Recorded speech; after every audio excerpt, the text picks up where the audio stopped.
Upcoming shows. Let's talk about it. So I've got one on the 17th. Yep. So next Sunday. I'm excited. I'll be there. I'm pumped. Stand Up Live? Stand Up Live. I love Stand Up Live. Best place. I really do. I've done it. I've performed at 3 different clubs, and Stand Up Live is definitely my favorite. There's that other Stand Up Live at Desert Ridge. That one's not my favorite, And then Tempe Improv is cool. Like, I feel like Tempe Improv sometimes is easier to get an audience just because so many of our friends are in the East Valley. Mm-hmm. But yeah. Yeah, I think there's some good clubs here for sure. I think Rogan actually said that he liked Stand Up Live in Phoenix as much as any club he plays. Really? Yeah. Hey. It's a good spot. I like the green room there too. Better than most. Yeah. And the location, just being downtown is always good. The other thing, the other Stand Up Live does not, though it is attached to a Copper Blue, which is nice. But they don't have a green room. That's true. Like you're standing at the end of the stairs waiting to go up. Yeah, it's a little bit weird. Are you doing new stuff or old things? Or? I don't know. I got some new stuff. I'm not sure. I got to be confident in it before I decide I'm like ready to roll. Yep. Ready to rock. Yep. But I think I might.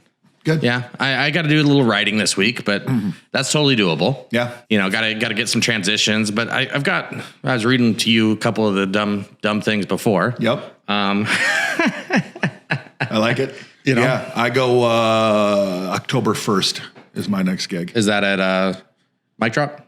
Yep. Yeah. That's going to be in Chandler. So obviously I didn't win the funniest comedian in Phoenix. Yeah, I was pretty fucking disappointed in you. I didn't make it. I didn't make it until the. Just like my dad. I didn't make it to the final show, but that's as far as we went. It's okay. It was fun. You get a lot of chances to go up. I made it through a lot of rounds, and it was a lot of good practice. That ultimately, the up to bats, I think, is the most important part of that. When 100%. It comes to doing this stuff, the ability for you to have gone, especially as you were in the semifinals and the finals, but just to perform as often as you were able to, between that, your normal show at Mic Drop, and the roast for Tony, that's a lot of shows. For me, it's a lot. Yeah. You know what I mean? For jackasses like us, that's a ton. That's a ton. And it's more opportunities to get good at presenting those jokes. Yeah. Right? Yeah. You just need a lot of repetition. I was thinking about this. I think with all the shows I've done combined, it's maybe 2.5, 3 hours of total stage time, which is nothing. No. And you say that, and it makes me feel so bad about, my dedication to this, but yeah, but it's crazy. Like it's I don't know. Some of these comedians do that shit in a week. But it takes, when you're at our stage, it takes so long to get another show. Yeah. Yeah. I mean, that's just the reality of it. Yep. That it takes me a month minimum. If I did it a lot, it'd be once a month. Yeah. But I do notice and that's partially my fault too. I got to start getting out to other promoters and stuff like that too. That's the key. You do have to do that. But I will say I notice a difference in how I feel when I'm doing it regularly as opposed to just every so often. Now, I do want to talk about some of your feedback that you got from Tony afterwards, because I think some of that's valid. Yeah. All of it's valid. He's for sure more of a professional than either of us 100% have even pretended to be. Yeah, too many dick jokes. Yeah, I'm still so immature and good, juvenile. but that's good feedback too. Yeah, you and I think that shit's really funny because we're children. Yeah, because we're fucking man-childs. Right. But I think that those are valid. That's valid feedback. That hey, dude, you're. Yeah. What are you, 100? Yeah, about 106. So I do think it was good feedback, and it's going to make me work on new stuff and try to branch out and grow and do some different things. So that's good because the cheap jokes, everyone can do cheap jokes. Well, I don't think everyone can, but I think there's a lot of really generic cheap jokes, right? I think or dick jokes. Yeah, but I think you and I have done a good job of coming up with unique and uniquely funny. Dick and masturbation jokes. Just the word makes me laugh. I don't know what it is. We're at least creative. We might not be good, but we're creative. Fact. It's funny. You were calling me old, and I was thinking about recently, I think we should be nicer to old people, and here's why. Not just because I'm old, and I mean older than me. Mm-hmm. I feel like when this whole internet grid system breaks down, because it's going to, you're gonna want to be close to some old people that actually know someone's phone number. Like if you think about this right now, if you didn't have your contact list in a cell phone, who could you fucking call? You don't know one goddamn number. I don't have one fucking phone number memorized. Do you? No. Not one. No. Right? No navigation system? What are you going to do? You need an old folk that's got the fucking paper map. Well, I mean, I could get around without navigation, but... Not if there's an apocalypse. What if you had to get out of Phoenix? Not a fucking woman. What if you had to get out of Phoenix? Yeah, I've driven plenty of places. Not recently. I would need a map. Yeah. I'm directionally challenged. Though. Yeah. Dude, one of the funny things about like technology, I think, is you get used to it so fast. And then if you don't have access to it, you get fucking lost. I had to take a buddy home from a bar. He was drunk. He's got an older car. It doesn't have a rear view camera or any of that shit. Now, the last couple of cars I've owned have rear view cameras because I'm a baller, obviously. Yeah, you're fucking loaded. It's loaded, so obviously. Mazda outside. Yeah. I mean, I make hundreds of dollars doing comedy. Hundreds. So it's like several shows. It's if I do a bunch of shows. I don't mean a night. I mean like a month. Several $100 baller. So you know, I get into this car that doesn't have a rear view camera. I swear to God, dude, for a moment when I put it in reverse and couldn't see what was behind me, I'm just like, well, fuck, I guess we're not going anywhere. Yeah. Like I don't know. Would I have to turn around and look? Yeah. Like, what is this? 1812? Like a fucking wild animal? Am I a fucking horse and buggy? Like, am I gonna have to slam my feet through the floorboard and pedal like Fred Flintstone to get the fuck out of here? You just get used to that shit fast, you know what I mean? Yeah, that's true. You know what could lead into that or lead from that really quick? California falling off the map. And it's going to happen, well, right? And that's San Andreas fault the line. That was the, yeah. So you could have those jokes I was telling you before. There you go. About the trading of the different people in the gay community. Yeah. So all of a sudden California is gone and Arizona's beachfront. Yeah. Negotiating with the ocean. That's good. Yeah. It's good for my property value. I'd like to be on the ocean. That'd be helpful. It only costs, the largest state in the country. Yeah. I mean, yeah. What is it? Like if California was its own country, it would be fourth largest economy. Fourth largest. God, that's fucking insane. Think about that for a second. Yeah. Fucking insane. And we put Arnold in charge of it. Yeah, we don't give a fuck who's in charge of it. You're good. Movie star, you're fine. You'll figure it out. Yeah. Newsom? Yeah. Go for it. Go for it, dude. You're like a big dumb Ken doll. Yeah. Go for it. Yeah. Yeah, I just think like how quickly you get spoiled by how easy some shit gets. Yeah. You know what I mean? Like if I wasn't able to just order food now through some sort of app and have it sent to my house, I might not eat. You know what I mean? I don't like grocery shopping. Fuck that. Like I can hit a button and have some food brought to my door. Like, I don't know. You just get soft and spoiled by that shit. That's how they're going to get us dependent on everything. And then when they cut it off, everyone's going to be fucking helpless. Yeah. Yeah. Have you seen this stuff with Bert losing weight? Kreischer? Yeah. No, is he losing weight? So he's saying that he's going to get down to like 235 before. Down to 235. Something like that. What is he now? I mean, he's at like 265. Holy shit. How tall? He's not even tall. No. But he's according to him, he's in the 95th percentile or like the top 5 people in the world for strength, according to him. He's so, but everyone says that he is like remarkably athletic. Crazy athletic. Yeah. I've got a buddy like that though. He doesn't look like he can do much, but then when it comes down to any of that shit, he's like a complete baller. You're like, all right. Shockingly athletic. Yeah. You're a great athlete covered in a layer of blubber. Well, that's like Mario with like dumb hand games. And I don't mean masturbating. I mean like we made it 4 minutes without a masturbation joke. Like that's a record. Ping pong, pool. Yeah. He's just good at those kind of games. Yeah. Crazy good. Yep. Darts. Yeah. Like when I first met him, I played pool with him and he hits it really hard. Whereas I'm always like finesse it into the hole, I take that approach with a lot of things. Yeah. Yep. But he hit it really hard. And so I was like, so he beats me out of the gates and I was like, he's fucking getting lucky. I'm going to show it to him. So I play him a few more. He beats me like 8 times in a row. And since then, like we've played where he has to bank every ball. And he still wins? And he still will beat me. Some guys are just good at those bar games. Like too. he's really good at that sort of thing. Like you just grew up in a bar? No, I was raised Mormon, asshole. No, not you, him. Oh. I know you did. No, but he was, so part of his childhood, he was at some sort of like a 55 and over community. And they had one of these like trailer park ones, right? And they had a clubhouse with a pool table. And so there's a couple old dudes that just taught him how to play. And he'd sitting there all summer and play pool all day. Nice. And so he's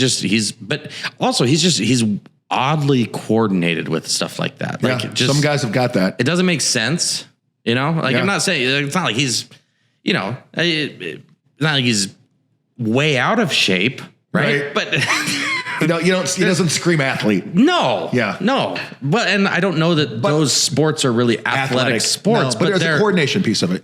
Incredibly coordinated. Yeah, hand-eye coordination is a real thing. Yeah. Yeah, there's some guys that are really good at that shit. I used to play a lot of pool. It was fun. Some guys are just naturally good at that shit. I suck. I'm good enough to not be embarrassing. Like I'm and I say that about golf too, but I'm definitely better at pool than I am at golf.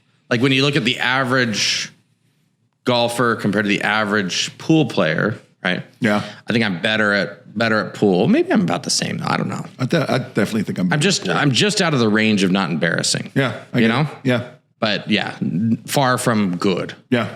I get that. You know? Though I think with golf, there's a lot of people who say they're good, and it's just because maybe they can drive far.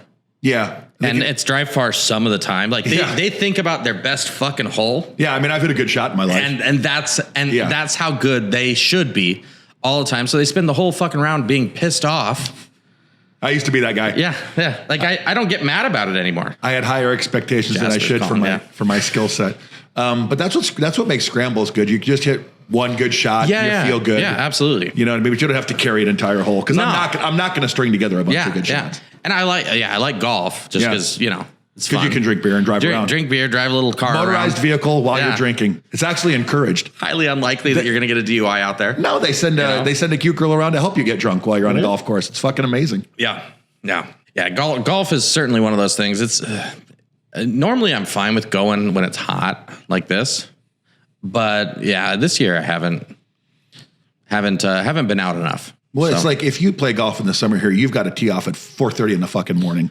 Like it's so hot. Or just be willing to put up with it. Or you're gonna you're gonna get dehydrated and trashed really quick, and you're cool with that. Yeah, like there's nothing wrong with that sort of thing. No. I just I would have a tough time with that. 9 holes, knock it out in an hour and a half or something. I could do that. Come on, 18 and 110 degrees. Fuck that anymore. I'm too old for that shit, dude. What I like to do is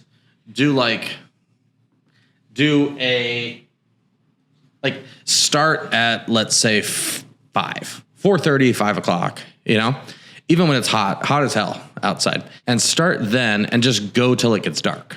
Oh, you mean playing the evening? Yeah. So you end up playing like 13, 14, but like at the end. Before you can't see it all? At the end, you're like going for like, all right, we got one more in us. Like, we don't care if we lose our balls, you know? I have been there. I used to live right next to a golf course, and we'd get like the fluorescent colored balls. You know what I mean? And go out there. It was literally dark. Yeah. We'd just get drunk and go out there and grab a couple of fucking bright yellow balls, and the game was just trying to find them. Yeah. Like once you spray that shit into the darkness, like good fucking luck. But like, especially when it's the last hole, you're like, I'm not trying to swing right. I'm trying to swing as hard as I can. Just smash it. And sometimes it ends up going like 30 feet. You ever play that like glow in the dark golf that's at night? Yeah. That shit's kind of fun. Yeah. We had some of those balls here actually, where you'd bounce it once and then it would turn on. Yeah. And during COVID, we went out a few times out at the Biltmore and played those on a few holes. Really? Yeah. That's just fun. Well, the Biltmore used to open up. So even if after dark, they'd keep the lights on. They've got they used to, they just remodeled, but they had a pretty big pitch and putt out there. And so you could go out there, they keep the lights on until like 11. And, you know, you take your own drinks and whatever you want because the restaurant's not even open. And just sit there and hang out, you know, and do whatever you wanted. Nothing else was open at the time. Yeah, I get it. So I like playing the glow in the dark golf because it gives you an automatic excuse. Like the balls suck, you can't see. Like then I've got an excuse when I do shitty. Obviously the light turned off. Yeah. It's obviously. I mean, I would be crushing it for them. No, these had actual lights in them. Yeah, the little strip lights, like the little. I don't know what it was. Yeah. I just knew if you strung it to a bead or a string, you could yank it out of your asshole and make you come like crazy. We can only do non-sex jokes for 10 seconds. And then we're going to go right back to some weird shit. Anyways, moving on from that. Yeah. You know, I've been stuck on an age thing lately. I think it's just because I've been getting older, but I was thinking about like, I had my wife's mom's husband helping me do a project at my house. Okay. And the dude's like 83, right? Now, Okay. he has owned a construction company in his life. The dude's like a fucking cowboy. And More of a man than you. Way more. Like it's not even close. Like literally not even close. But what I was amazed by, this dude, he's 30 years older than me. He's 83. I for 20, 30 years, I've gone to the gym relatively consistently. You know what I mean? You're not a Nancy or anything, but you're not a real man. But I'm not a real man. Yeah. But I'm pretty strong. I agree. And then what I was amazed by is like we're carrying the same things, and I wore out way before he did. Like we're carrying these solid wood doors, and it's not like you can't carry them, but they're big and bulky, and it's a pain in the ass. Yeah. When you got to move them a bunch. Kind of hurts your hands a little bit. This motherfucker's doing it at the same speed that I am. Yeah. 83 years old, and I'm just like, there's a difference between like that construction farmer strength as opposed to like just going and lifting weights. His balls dropped a little lower than yours. Way lower. Way bigger lower. and hairier. Yeah. And he's tucking them into his sock. For sure, dude. Just laughing at me. He's carrying doors with one hand, pounding whiskey out of a bottle. You know what I mean? Like just laughing. Yeah. And I was like, geez, I'm fucking worn out. You know what I mean? This dude hasn't gone to a gym in his entire life, but he's 3 times stronger than I am, and he's 83. I know the type. Yeah. Like, Jesus Christ. I'm like, fucker. But the ball thing, that's funny when you're talking about like the balls dropping. So, we both know that I'm not speaking of me being not a real man, I'm not a handy guy. So like, I get uncomfortable. He transitioned a few years ago. No, it's been a little while. But like, I go to Home Depot and I'm kind of uncomfortable. Like dudes that like to fix up stuff, like they get there and they get fucking excited. Yeah. Right? They're going to go get some tools. They're going to get some shit. They're doing a project. I see these guys. Yeah. When I go to Home Depot, they know where shit is. Like they're ready. Dude, I walk into Home Depot and I might as well be in another country. I don't know where anything is. I don't know what the fuck's going on. I'm never buying anything that makes me feel good. Like I want to get something fucking dumb. Yeah. You know what I mean? Can of paint. I see someone else walking out. They got all these fucking power tools and all this shit. And it makes my nuts really small. And I don't enjoy it. So one day I got to go and I was buying all this lumber. I got the big cart, the big flat, you know what I mean? Yeah. I got all this stuff on it and my balls felt huge and hairy. Yeah. And then I see another dude come by with like all kinds of tools and all this stuff. And I'm just like, you know what? This is not for me. Loading into your SUV. Yeah. Yes. They got all this beat up lifted truck. Parked next to his lifted truck. My cute little SUV. I'm just like, hey, you guys, I'm going to paint something. And I just feel like a clown every time I go in there. You know, I mean, you see these guys in fucking overalls, ripped up shit. Like they're just men. I feel that way when I go camping sometimes. Okay. Same Yes, thing. see, I'm not a camper. And sometimes I think it's situational with some of these guys. Like they're really tough in their element. Okay. Yeah. And so like Brady Hawkins, for example. Okay. I watched him injure his shoulder to where it needed surgery from closing his car door one time. I mean, old football injuries, stuff like that, but I went camping with the dude and like, he's like pulling trees up by the root. And he's got that kind of strength. Yeah. Like stupid ogre strength. Yep. And I'm just like, well, what the fuck is going, like, how big of a pussy am I? Right. That like some guys are built for that shit, dude. Yeah. I kicked a rock and I got my toe hurt. Dude, I'm lost. I go camping. Like camping for me means I stayed in a hotel that doesn't have a walk-in shower. Like that's me roughing it. Yeah. You Well, know what I mean? I'm like, what's the thread count on these sheets? I'm just soft. You know what I mean? Like it's just ridiculous. What do you mean I'm going to sleep on the ground? Get the fuck out of here. Who the fuck are we talking about? Jesus Christ. What am I, poor? Yeah. Well, when I went with him, I think I slept. I've gone with him camping a few times, but yeah, the one time was with Brokeback Mountain kind of camping. Well, yeah, that's what I see you guys tons doing. of overweight men having anal sex. That's how I figure you camping. Wasn't quite Brokeback Mountain because neither of us look like those guys. That's true. It's true. Lumberjack Mountain. But yeah. Lots of beards, lots of anal sex. Yeah. So in that respect, yes. That's what happens. It was. But it's always a shock to my manhood when I go camping with certain people. And it was the same way growing up too. Like, I mean, growing up, I was in Boy Scouts and everything like that. And there was some of the leaders and stuff where it was like speaking of anal, you don't seem like cool at all when I see you at church, but like you go camping with them, like these guys are super prepared, they're super fit, they're super blah, blah. I'm like, Where the fuck did you come from? This is my element. You were the same dickhead that kicked my chair because I made a comment to someone during Sunday school. You get out in the woods and anything's possible. Men change. Yeah, you know what I mean? To me, camping is drinking in the woods. Yeah, there wasn't a lot of that going on back then. Not for you. With the Mormon Boy Scouts. Yeah, that sounds awful. By the way. No, but like as an adult, that's really what it is. It's just an excuse to not run into any authority. Well, scout leaders are kind of like Catholic priests. You know? Yeah, they've got some common similarities. Yeah. There's a few similarities. From what I hear. Yeah. So, but either way, I got my Eagle Scout one way or another. You were an Eagle Scout? Yeah. Oh, shit. How do you think I got that? I think. Wink? How do I get to the front of the line for these patches? Either you worked really hard or you worked really hard. Sucked a lot of dick. Oh, you worked really hard. Apparently, so. That's funny. When you're that age, so I was lucky enough. I had to get my Eagle in order to get my license, right? So I did 99% of the work when I was 12 and 13.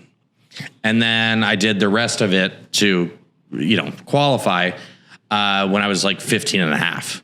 And so, just because driving's important when you're a kid. I would have gotten 0 patches as a Boy Scout. Yeah. There's no knot tying in my work. Like I can't do any of that shit. I've tested your blowy game. Yeah. I think you'd get a few. You're right. I probably could have found a way. I got a text from a buddy of mine who is in Vegas right now and was up all night gambling. And hell yeah. We were talking about it before we jumped on, and it's like he did exactly what happens. You win some money early instead of fucking retiring and going and spending on something fun. No. He just went to the he was up late, gambled, and give it all back. Fuck it. You know what I mean? Let's go for it. And I haven't been in Vegas in a little while, but I do think it's funny. Every time you walk into a casino, you walk by the blackjack tables, which is what I typically play. Me too. That's my game. I'm more of a blackjack guy. But it's like, it's the most boring, dead part of the casino. Everyone looks like they're ready to die. See, that looks depressing. But that's always my goal. Can I make this exciting for more people other than me? In blackjack. Yeah. But it's like, you're just sitting there, you're just tapping the table, you're fucking waving. Everyone's all quiet and solemn I get loud. and shitty. I get loud. But then you look over at the fucking craps table. Yeah. It's like there's chicks are topless. AC/DC is playing in the corner. You know what I mean? Like, it's just a bash. Someone's dancing on the fucking table. But you look at the blackjack table, there's bats flying overhead. You know what I mean? That's my goal, is to get that table partying at a similar energy level. Yeah. Like, who wants shots? Yeah, let's go. What can we do here? Because they're free, so I'm buying. Get around. Tipping for everyone. Get around. I got it. Yeah. But I always think that's just so fun. Like, the craps table is such a party. They're having so much fun, and the fucking blackjack's just the most solemn, depressing looking fucking. Well, I told you about last time I was there, right? So my blackjack streak, and I almost missed my flight because of it. I've been there. I got a text. My flight was supposed to leave and I was only going to be there for a few hours, really. But my flight was supposed to leave at, I don't know, it was like 9:45, 9:30, something like that. And at night. And I got a text saying that it was going to be like 11:48. Right. So I was like, yeah, fuck this. Like, I'm not going to the airport this early.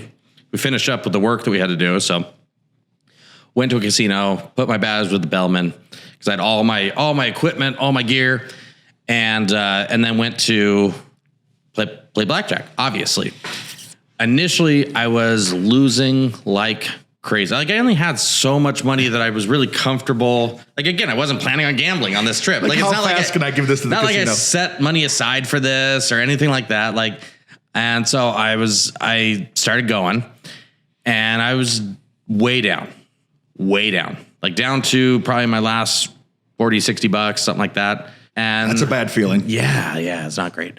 As far as cash, I always hit the ATM. Sure, but of what I planned on, hey, maximum, this is all I'm losing, and then I started winning, and I hit a few fucking hands where like I was in way over the minimum, which is normally where I start.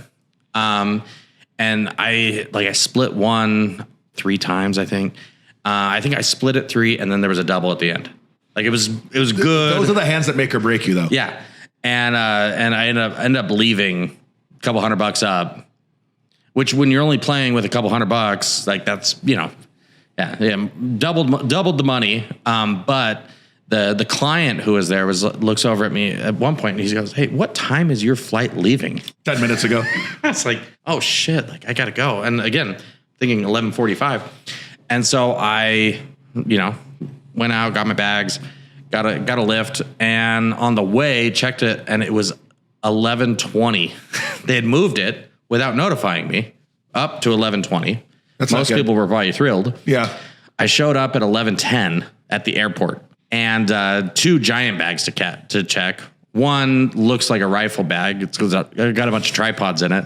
Can you guys take my guns? They love that at the airport. And no, you get questioned before you even go in. Oh, that's what I'm going saying. from the curb to the door, you get questioned about that bag every time. And so deal with that. Go in. They're like, "You're not going to make it." And I said, "Can I try?" I said, "You can try, but there's no way your bag's making it. No way." All right, I'll try. I sprinted. Just think of like fat man running through the airport with jumping over kids, hurdling kids. Yeah. Kids aren't allowed in the airport that late. Yeah, that's fair. It's like a strip club. They're only allowed till noon. Just knocking over people. Yeah, just knocking people over on your way through. But so I get to the gate and the door was already closed, and they. And they're like, "Yeah, it's closed." I was like, "Come on, can you open it?" And well, let us call. They're not happy about it, but they're doing it. I said, "Perfect, nice." That's what I was hoping for. Yeah, that's amazing. I was hoping for some angry stewardesses. Yeah, they don't like it when you're that guy. No, you got to get on the plane and everyone's looking at you like.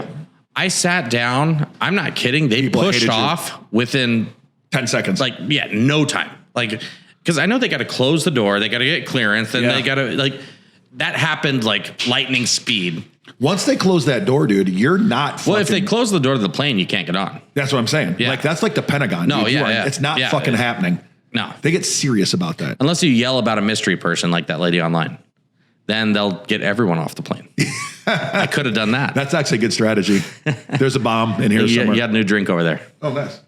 Thank you. But yeah, it was sketchy, but it was all because of a streak in blackjack. Dude, I've gotten on a heater. And had he not brought it up, you'd have been fucked. I would have stayed another 6 hours. Yeah, just party right through it. Well, you make enough money, you're like, I'm going to take another flight. Wouldn't have been the end of the world. No, it'd been fine. I've gone on a heater through the night. And was nice enough that my friends literally and drinking the whole time, you know what I mean? And my friends came down and said, "Hey man, we know if you weren't in the room, like you caught either you're dead broke or you're killing it. Either way, we packed all of your shit. But we need to go now." And like I was in the middle of a fucking 8-9 hour marathon heater all night, and I had killed it. And I was like, "Yeah, okay, cool." Colored up, grabbed my cash, got the fuck out of there, and got on the plane. But I've also been on the other side of that where you're trying to chase money because you're getting your ass kicked, and then that's very different feeling leaving Vegas. That's less fun. That's way less fun. Way less fun. It's like I said, dude, Vegas is either the best or the worst city, depending on that first night. You know what I mean? It's so much fun.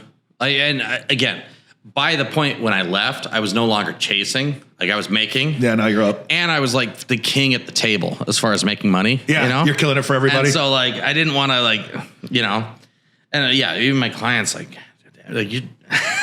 When I first started, he wasn't winning. I was winning, and he's just following me around. Yeah, like you're hot. You're hot. I remember when I first started going to play blackjack, my dad made me learn the game really, really well. You know what I mean? He made me learn like the basic strategy, have that shit down, know always what the play was, have a betting strategy. Well, you taught me, the betting strategy, and have a betting strategy and all that. If you do those two things, you can fight for a while. You know what I mean? Yeah. And hell, let's be honest, half the time you go to Vegas hoping to break even and get some drinks and have fun. Yeah. I mean, I was going, like, I love playing blackjack, don't get me wrong, especially in Vegas. Yeah. But I was going to waste time. Yeah. Like just wait till the flight comes. Yeah. And I remember going there and I learned the game so well, and my friends were like, "Okay, you know what you're doing." So I literally am playing for myself at the table and everybody else. Like I'm covering everybody's hands, when to split, when to double down, you know, everything. And the dealer's like, "You should listen to him." You know what I mean? He knows what he's doing. And that dealer starts busting and everybody starts winning. You're having a blast. Then you're having a great time. You know what I mean? So I would do that all the time and play basically for fucking everybody. Yeah.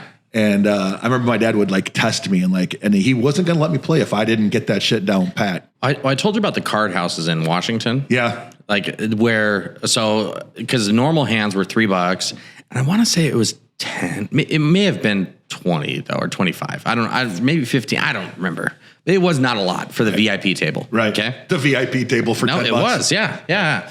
And they'd put the hot dealers there and in bikini tops and stuff like that.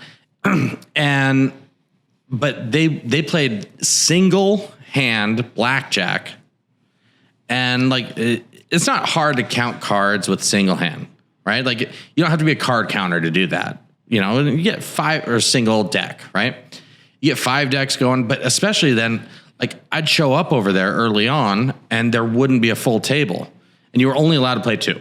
2 was the max amount of, because otherwise I could sit there, play the whole fucking table and run it. Yeah. Like, well, because you can control every play up to you. Yeah. You're only paying $50 a hand at that point. That's why they don't let you do it.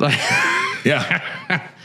Again, the fact that they let you play 2 was wild enough. Yeah. I've played 2 before. That's but even on the $3 hands, I was telling you they had a side bet where it was a 10-1, 2 side bets that you could make. And there was no minimum, no maximum, no maximum. That's really and so you could bet it was a 10-1 payout for if you match the dealer on the top card or the bottom card, 2 separate side bets. And so like you could play 3 to 5 on your hand, play $1 over here.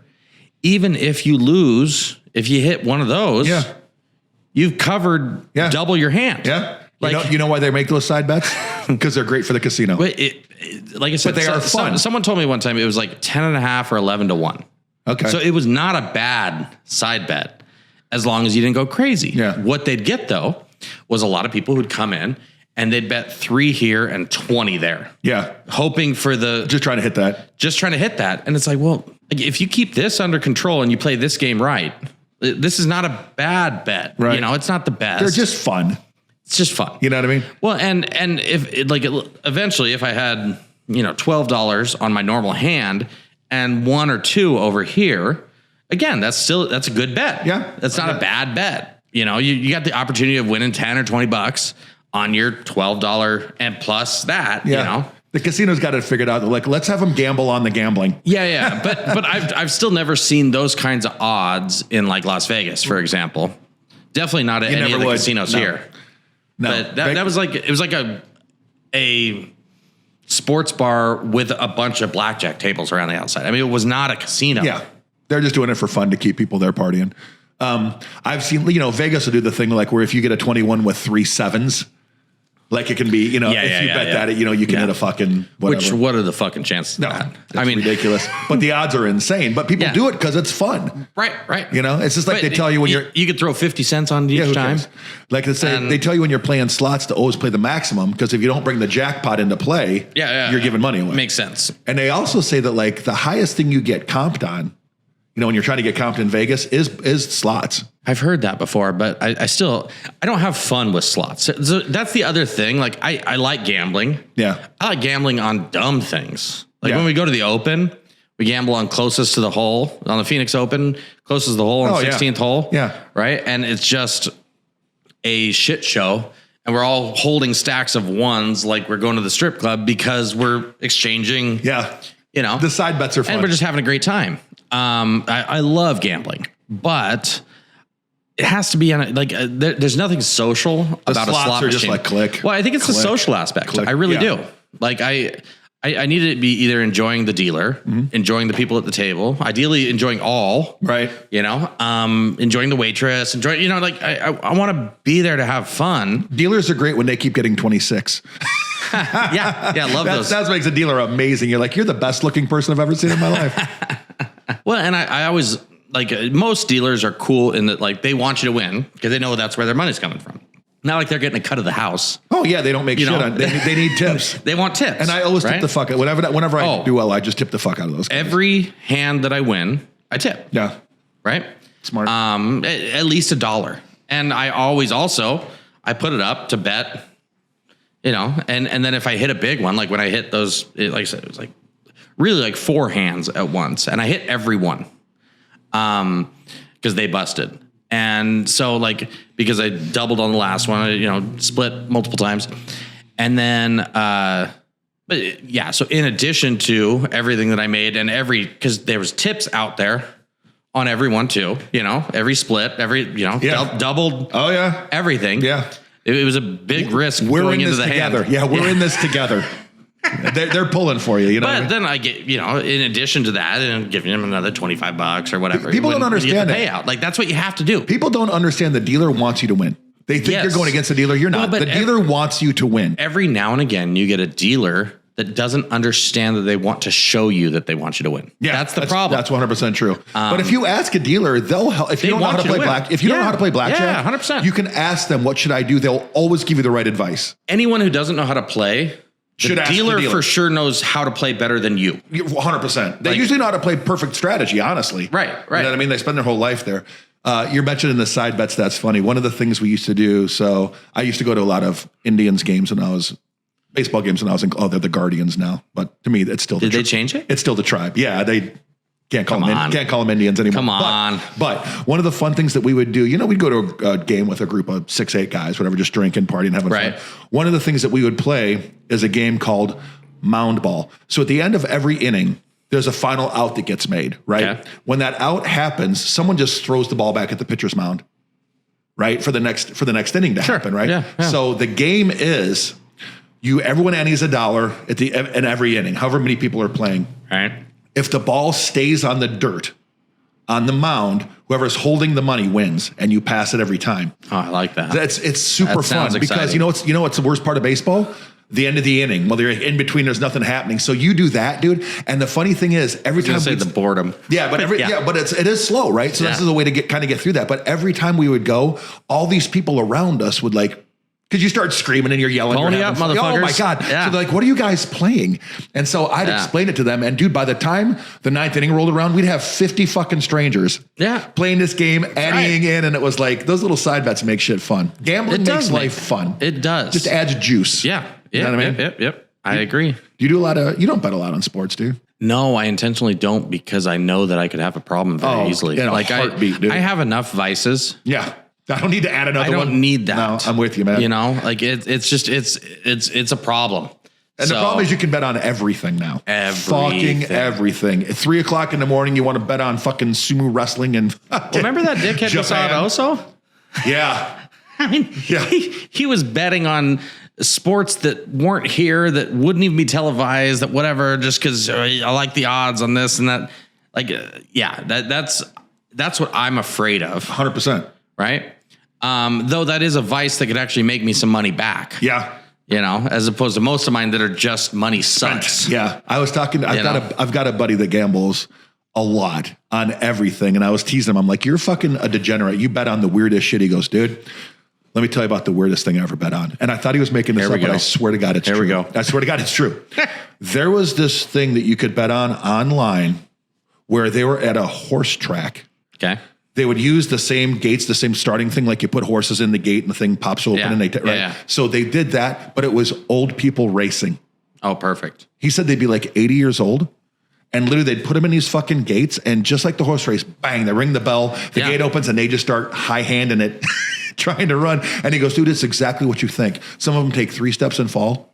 Some of them are just trying to walk, but it's a legit thing, old people racing. And he was gambling on it. Well, we used to, so me and my cousin, we went to. First of all, tell me you don't want to go watch that. Yes, I do, by the way. It sounds amazing. But we used to, so at the MGM, they have, it's like an antique machine. And now they have new ones, right? But back then, this was like the only one that you could find. Yeah. Where it took nickels. There's no way to use a player's card, no way to do anything. It only took nickels. This sounds like how I grew up gambling. And you bet on this fucking horse race game that galloped the horses around, right? And it would give you different odds each time, and you'd bet on them. And if you won, it paid out in nickels. There was no tab. There was no tab kept on your table, right? Yep. If you wanted to bet $5 in nickels, you were feeding all those quarters into into the machine each time, each race. Okay. It was amazing. So we'd go get like $40 in nickels, which is a lot. That's a lot of nickels. Okay. But those places have it. And we would get so obnoxious and loud that like by the end, there's like a wait to get on the table, which was not a real table because it's a machine. But it's like about the size of this table right here. They're lined up. People are lined up waiting for spots because we're screaming at the horses at the top of our lungs. It's exciting. Yeah. It sounds fun. And people are attracted to that sort of thing. Yeah. But that's what you got to do at a blackjack table is you have to make it fun for others. Just start screaming. And then it's going to be exciting. Fucking 17. Woo! You know, let's go. Yeah. Well, that's the thing. You go to the craps table. It's a party. There's people standing. Part of the 50 reason. People standing around. Part of the reason. You know, betting on what other people are doing. That's right. What makes craps kind of unique. That's right. Yeah, you know what I mean? Absolutely. And roulette. Yeah, roulette too. You do the same thing. Like I've never been a craps guy. For games of stupidity, I was always down with either old horses on a machine or roulette. Yeah. Right. Like roulette. Me and my cousin used to talk about like, we're going to go win our money in blackjack and poker and then lose it in roulette. Yep. But we're going to have fun at all. Yeah. You know? Yeah. Like poker is probably the least fun. Just because like people get weird. Takes a while. Well, and it's different. I don't mind taking money from the house. You and I might not have the same relationship if I'm taking money from you. Right. Yeah. Taking it from other people. Yeah. You know? Yeah. You can piss people off there. It's a little different. Yeah. That's true. First time we played at a real poker table was in Windover, Nevada, which is about 90 miles west of Salt Lake City. And we drove out there one time and we, I kind of knew how to play. I'd played with buddies and stuff like that, but never really. And when I was folding, I just flipped my cards over and everyone's like, what the fuck is this guy doing? They were so mad. I'm like, oh, Steve's like, don't do that. Don't do that anymore, asshole. No good. Yeah. That's a dick. I think I was like 21 and a half. Yeah. They're like, don't ever do that. Yeah. Stop. I used to play a casual game of euchre back in the day. My dad's best friend owned this bar and I worked there for a while bartending. And when the place would close, my dad would come up at the end of the night, get a couple of drinks from me, you know what I mean? Because I set him up for free. And me, the other bartender, my dad and the guy who owned it would play euchre. And dude, those guys get serious because we would play for money. I mean, it wasn't a lot. We were playing for money. And so like if you took your hands under the table, they freaked out like I was going to try to cheat. Playing euchre with a couple of friends, you know what I mean? And he would scream at me, keep your fucking cards above the table. You're like, dude, we're playing euchre for $10. Pump the brakes, bro. Like, I'm not trying to stack the deck. Euchre for $10. You're my boss. Like, I'm not trying to fuck you playing euchre. That's funny. People get a little crazy about gambling and money. No. All right. I think we gotta call this one. All right.